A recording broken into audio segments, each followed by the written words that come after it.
Hello mga ka-J3, kamusta? So ngayon ay magte-test tayo ng mini PC build. So ito ay request ng ating client from Palawan. So ito yung mini PC and then ito yung Bendo.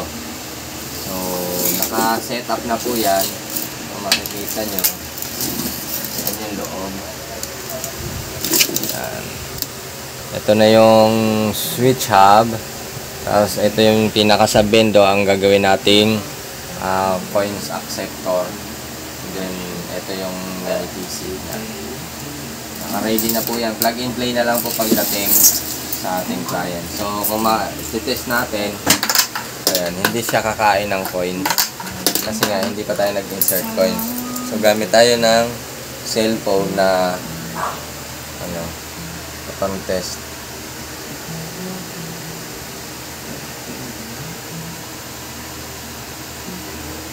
So ang pangalan po ng Bendo niya, ng wifi niya is Piso Wifi muna. Hindi po nag-respond si customer kung ano yung pangalan ng wifi. So connect tayo. Yan. Once na connected na tayo, magda-direct yung portal. Yan. Click lang natin yung insert coin. So totally wala pa kaming binabago sa program para i-personalize setup. So ito pa yung bagong reflash. So connect tayo. Yan. And then subukan natin yung 20. Yan, 20 pesos. Tapos piso. Tapos piso ulit. 5 na luma. 10 na bago. 10 na luma. At 5 bago. So nagtotal ng 52 pesos. Make sure na ang ipipindutin ay yung time. So mawawala din yung data na yan saka yung Wi-Fi mamaya. So click natin yung go online sa time. Okay. And then check natin kung magkaka-internet. So ayan, nagkita na sa Chrome. So check natin sa YouTube.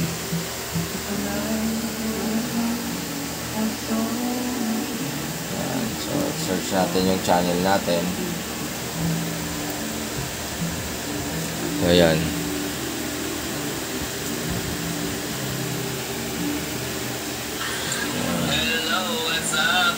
So, okay na. Etong video na ipapakita natin ay Ricardo. So, eto na mga ka-J3. So, sa mga gustong umorder ng ating mini PC, so, medyo high specs na po yung PC natin ngayon. Kaya, bagay na bagay ito sa mga pangmalakasang negosyo. So, pag dumating po sa inyo, nakaset na siya, ready na talaga siya gamitin. Ang kulang na lang is internet and kuryente. So, nakaset up na po talaga yan. Fully licensed na rin yung Bendo. So, ipapakita ko sa inyo na ito yung specs ng Bendo niya.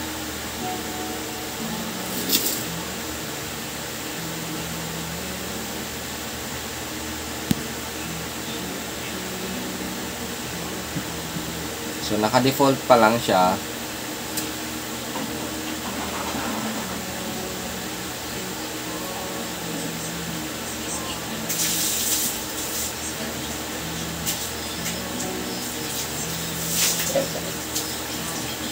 Ayun tayo.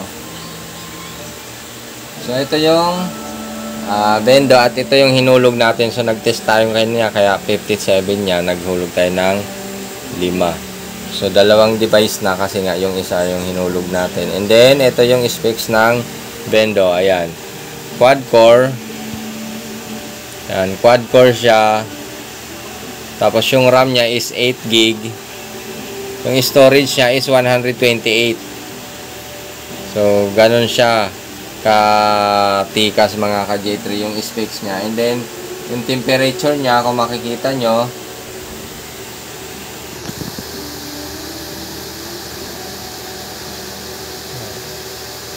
diba temperature? Nawala.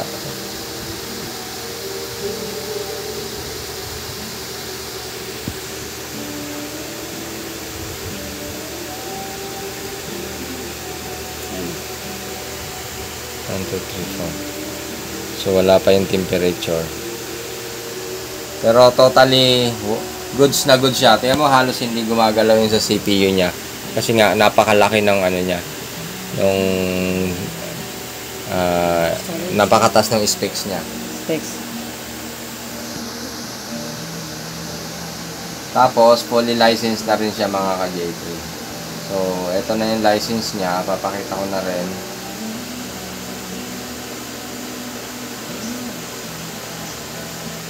So, ito na yung license niya mga ka-J3. Fully licensed na siya. Activated na yan. Okay na. So, yun lang mga ka-J3. Sa mga video tutorial pala natin, huwag nyo kalimutang mag-subscribe sa J3 Peace Wi-Fi at J3 Ronda. So, maraming salamat sa mga bagong followers, subscribers natin. Pa-follow rin po ako sa aking Facebook na General Like or General Mete Like at sa mga page natin na J3 Peace Wi-Fi, J3 Ronda. So, hanggang sa susunod na mga video, mga karonda, sana tuloy-tuloy nyo akong suportahan para makatulong pa tayo sa iba. Maraming salamat! Bye-bye!